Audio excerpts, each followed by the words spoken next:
तो अगर ये लगता हो कि मछली के पेट में जिंदा रहना अगर बज़ाहिर नामुमकिन नजर आता हो अगर, तो ये जो वेल मछली होती है, लार्जेस्ट मैमल, अगर हम सिर्फ इसी को एक लम्हे के लिए सोच लें, वेल मछली की हैयत देखकर अंदाजा होता है कि ऐसा मुमकिन है कि उसमें रह के भी इंसान जिंदा रह सकता है।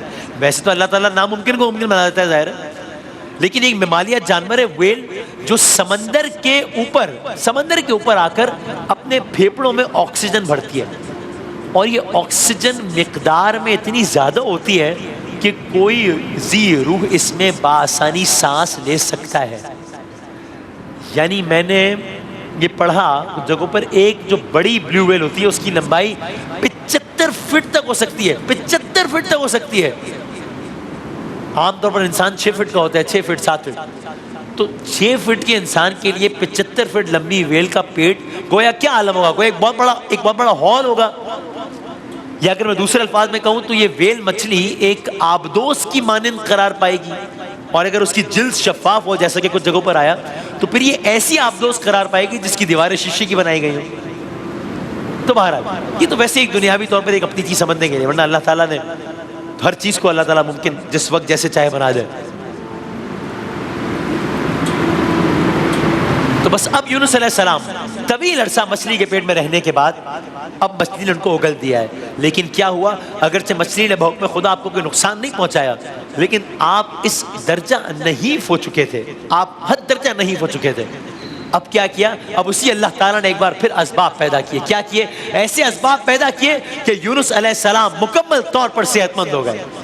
इसकी अपनी भी डिटेल्स है, लेकिन क्योंकि आज दास्तान खत्म करना है तो उन डिटेल्स को स्किप करते हैं कि वो क्या असबाब अल्लाह ताला ने पैदा किया, किस तरीके से वो दरख्त, कद्दू का दरख्त जो था वो किस तरीके से सेहत के हवाले से किरदार अदा कर रहा था, किस तरीके से कुछ जगहों पर आया कि आपको दूध फराहम हुआ, उसकी अलग सारी डिटेल्स है कि अल्लाह ताला ने वहीं पर आपको तवाना करने के क्या आसार पैदा किए। किस्सा मुख्तसर। अब वही यूनुस अलैहिस्सलाम, अब आप बाकायदा दोबारा चलने फिरने के काबिल हो गए, जिसमें मुबारक अब बिल्कुल तंदुरुस्त हो गया, तवाना हो गया। अब आपको हुक्म मिला, क्या हुक्म मिला, लौट जाइए बस्ती की तरफ जहां आपके रिश्तेदार हैं, जहां आपके बहन भाई बसते हैं। अब आप याद कीजिए, दास्तान के आगाज में आपसे अर्ज किया था कि कई हवालों से ये दास्तान एक बिल्कुल मुनफरिद दास्तान है। तो पहले मैं अर्ज किया था कि क्या मुनफरिद है, ये मुनफरिद है कि किसी कौम ने इस अंदाज से कभी रिएक्ट नहीं किया कि आसारे आपको याद है हम सालेह अलैहिस्सलाम का वाक़या पढ़ रहे थे, उन्होंने ऊँटनी को, नाक़तुल्लाह को उन्होंने मारा, और उसके बाद सालेह अलैहिस्सलाम को कहा कि हमने एक काम कर दिया, हालांकि वार्न किया था सालेह अलैहिस्सलाम ने कि ये काम ना करना। ये कहा, मारा, और फिर सालेह अलैहिस्सलाम से कहा कि ऐसा कीजिए जिस अजाब की आप बात कर रहे थे ना वो ले आइए, अपने रब से कहिए ले आए वो अजाब, हम इंतजार कर रहे हैं, ले आए वो अजाब। तो और किसी कौम ने इस तरीके से रिएक्ट नहीं किया जैसे इस कौम ने रिएक्ट किया था कि आसारे अजाब आए और वो सब तौबा इस्तग़फ़ार करने लगे, और किस अंदाज से करने लगे भी आपने सुना। ये एक मुनफरिद बात थी इस दास्तान की।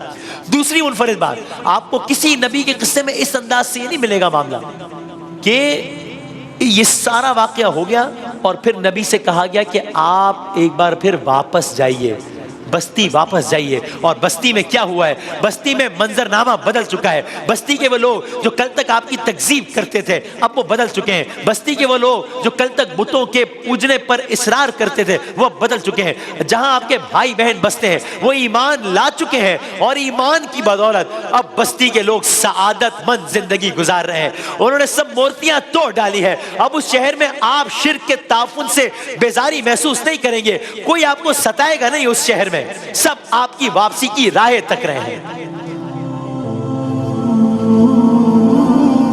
ये एक बदला हुआ नैनवा है, ये एक बदली हुई बस्ती है। अल्लाह का नबी यूनुस अलैहिस्सलाम, ये सब कुछ, ये सारा एक्सपीरियंस होने के बाद मछली वाला अब नैनवा वापस आ गया। अब मैं सिर्फ चश्मे तसव्वुर से सोचता हूँ कि अल्लाह जाने वो नैनवा की बस्ती का वो क्या मंजर होगा कि जब यूनुस अलैहिस्सलाम वापस आ रहे होंगे, सबको याद आ रहा होगा किस तरीके से यही यूनुस थे, यही नैनवा की गलियां थी। ये हमें कहते थे इन बुतों को ना पूजो, हम इनकी बात नहीं मानते थे, ये चले गए, अजाब के आसार नुमायां हुए, फिर हमने तौबा की, फिर हम यूनुस अलैहिस्सलाम का इंतजार करते रहे। आज यूनुस अलैहिस्सलाम वापस आ रहे हैं।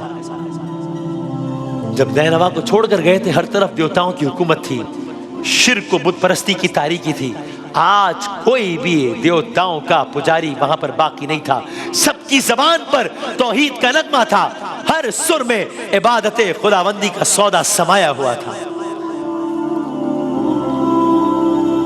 दास्तान यूनुस अलैहिस्सलाम यहाँ पर इख्तिताम पसीर होती है। बस आखिर में इस आयत को सुनिए और अब इस आयत का लुत्फ लीजिए जो कि इस सारे वाक़े के तनाजुर में कहा, वज़न्नूनी बिस्मिल्लाहिर्रहमानिर्रहीम वज़न्नूनी इज़ ज़हबा मुग़ाज़िबन फ़ज़न्ना अल्लन नक़दिर अलैहि फ़नादा फ़िज़्ज़ुलुमात अल्ला इलाहा इल्ला अंता सुब्हानका इन्नी कुन्तु मिनज़ ज़ालिमीन फ़स्तजबना लहू व नज्जयनाहु मिनल गम व कज़ालिका नुंजिल मुमिनीन। और क्या हुआ? खुलासा ये कि यूनुस अलैहिस्सलाम का जब ये आलम था, मछली वाले को भी हमने नवाज दिया, साहिबुल हौद भी कहा जाता है, मछली वाले को भी हमने नवाज दिया जबकि वो बिगड़ कर चला गया था। समझा कि हम उस पर गिरफ्त ना करेंगे। आखिर को उसने तारीकियों में पुकारा, फनादा फिज़्ज़ुलुमात, निदा दी, आवाज दी, जुलुमात में, तारीकी में, अंधेरे में। यहाँ उलमा ने बताया कि मुमकिन है कि 2-3 तरीके की तारीकियां हो, एक मछली के पेट की तारीकी, एक समंदर के अंदर की तारीकी, और दूसरा जब ये सब कुछ हो रहा था